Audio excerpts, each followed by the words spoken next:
നിയമസഭാ തെരഞ്ഞെടുപ്പിൽ CPM തോറ്റതിന്റെ പ്രധാന കാരണം ജോൺ ബ്രിട്ടാസ് തന്നെയാണ്. ഈ പങ്ക് പാർട്ടി ഘടകങ്ങളിൽ ചർച്ച ചെയ്യപ്പെടാതിരിക്കാനാണ് അദ്ദേഹം ഇപ്പോൾ ഒരു വീഡിയോയുമായി രംഗത്ത് വന്നിരിക്കുന്നത്.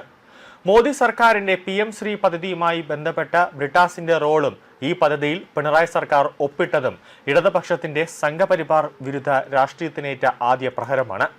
CPI ഉടക്കിയപ്പോൾ പിന്നീട് സർക്കാർ ഈ പദ്ധതിയിൽ നിന്നും പിൻവാങ്ങിയെങ്കിലും അതുകൊണ്ടൊന്നും തന്നെ നഷ്ടപ്പെട്ട പ്രതിച്ഛായ തിരിച്ചുപിടിക്കാൻ ഇടതുപക്ഷത്തിന് സാധിച്ചിട്ടില്ല. കൂടാതെ മന്ത്രി തന്നെ പറഞ്ഞൊരു കാര്യമാണ്, PM ശ്രീ പദ്ധതിയൊക്കെ ഒപ്പിട്ട് പൈസ വാങ്ങിച്ചിട്ട് ആ പൈസ PM ശ്രീയിലൊന്നും തന്നെ ഉപയോഗിക്കാതെ മറ്റ് ആവശ്യങ്ങൾക്കായി അതിനെ മറയ്ക്കാം, അല്ലെങ്കിൽ അതിനെ ഒന്ന് അട്ടിമറിക്കാമെന്ന് മന്ത്രി തന്നെ പറഞ്ഞത് അത് വലിയ രീതിയിൽ ഒരു പ്രതിഷേധത്തിന് തന്നെ വഴിവെച്ചു. നമ്മൾ ഒരാളെ അടിച്ചിട്ടിട്ട് പിന്നെ മാപ്പ് പറഞ്ഞതുകൊണ്ട് അടിയുടെ വേദനയൊന്നും മാറില്ലല്ലോ. അതുപോലുള്ള ഒരു എഫക്റ്റാണ് ഈ പദ്ധതിയിൽ നിന്നും പിന്മാറിയിട്ടും ന്യൂനപക്ഷ കേന്ദ്രങ്ങളിൽ പ്രകടനമായത്. CPM നേതൃത്വം നൽകുന്ന സർക്കാരിൽ നിന്നും അവർ ഒരിക്കലും പ്രതീക്ഷിക്കാത്ത നടപടി സംഭവിച്ചതുകൊണ്ടാണ് സർക്കാർ തിരുത്തിയിട്ടും ന്യൂനപക്ഷങ്ങൾ അത് ഇപ്പോഴും മറക്കാതിരിക്കുന്നത്. കേന്ദ്ര ഫണ്ട് കിട്ടാൻ വേണ്ടിയിട്ടല്ലേ PM ശ്രീ പദ്ധതിയിൽ പിണറായി സർക്കാർ ഒപ്പിട്ടത് എന്ന് വാദിക്കുന്നവരോട് തിരിച്ചു ചോദിക്കാനുള്ള പണം കിട്ടുമെങ്കിൽ തിരുത്താനുള്ളതാണ് കമ്മ്യൂണിസ്റ്റുകളുടെ നിലപാടെന്നതാണ്. ഇങ്ങനെ ന്യായീകരിക്കാൻ ചില്ലറ തൊലിക്കട്ടിയൊന്നുമല്ല എന്തായാലും മതിയാവില്ല.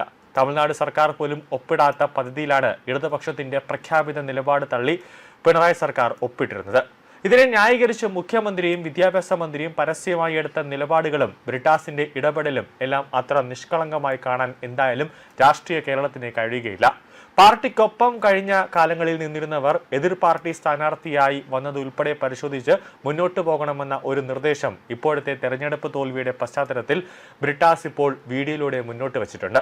അങ്ങനെയെങ്കിൽ ബ്രിട്ടാസിന്റെ കൈരളി ചാനലിലെ പ്രവർത്തനവും രാജ്യസഭയിലേക്കുള്ള നിയമനവും കൂടി പരിശോധിക്കുന്നതും എന്തായാലും നല്ലതായിരിക്കുമെന്ന അഭിപ്രായം ഇടത് അനുകൂല മാധ്യമ പ്രവർത്തകർക്കിടയിൽ തന്നെയുണ്ട്. അർഹതയ്ക്കുള്ള അംഗീകാരമായല്ല ജോൺ ബ്രിട്ടാസിന് രാജ്യസഭാ അംഗത്വം ലഭിച്ചിരിക്കുന്നത് എന്നത് പ്രത്യേകിച്ച് പറയേണ്ട കാര്യമൊന്നുമില്ല. വെറുതെ ഫ്രീ ആയിട്ടൊരു MP സ്ഥാനം ബ്രിട്ടാസിന് കിട്ടിയതേ ഉള്ളൂ. അത് എന്തെങ്കിലും ചെയ്തതിൻ്റെ ഒരു ഉപകാര സ്മരണയായിരിക്കാം. ബ്രിട്ടാസിനേക്കാൾ സീനിയോറിറ്റിയും പാരമ്പര്യവും കഴിവുമുള്ള അനവധി മാധ്യമ പ്രവർത്തകരും അനവധി രാഷ്ട്രീയ നേതാക്കൾ CPM തന്നെയുണ്ട്.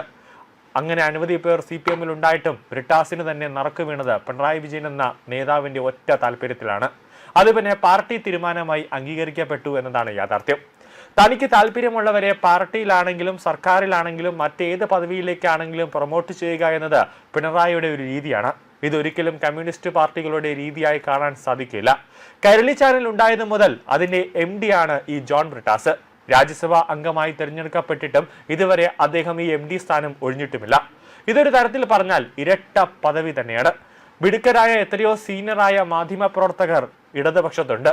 അവരെ ആരെങ്കിലും പിടിച്ച് കൈരളിയുടെ ചുമതല ഏൽപ്പിച്ചിരുന്നുവെങ്കിൽ ആ ചാനൽ നല്ല നിലയിൽ പോകുമായിരുന്നു.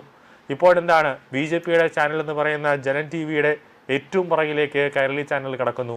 ആർക്കും ഒരു വിലയുമില്ലാതെ കൈരളി ചാനൽ അങ്ങനെ പോകുന്നു. ഇടതുപക്ഷ നേതാക്കൾ ആരും കൈരളി ചാനൽ ഇപ്പോൾ കാണുന്നുമില്ല.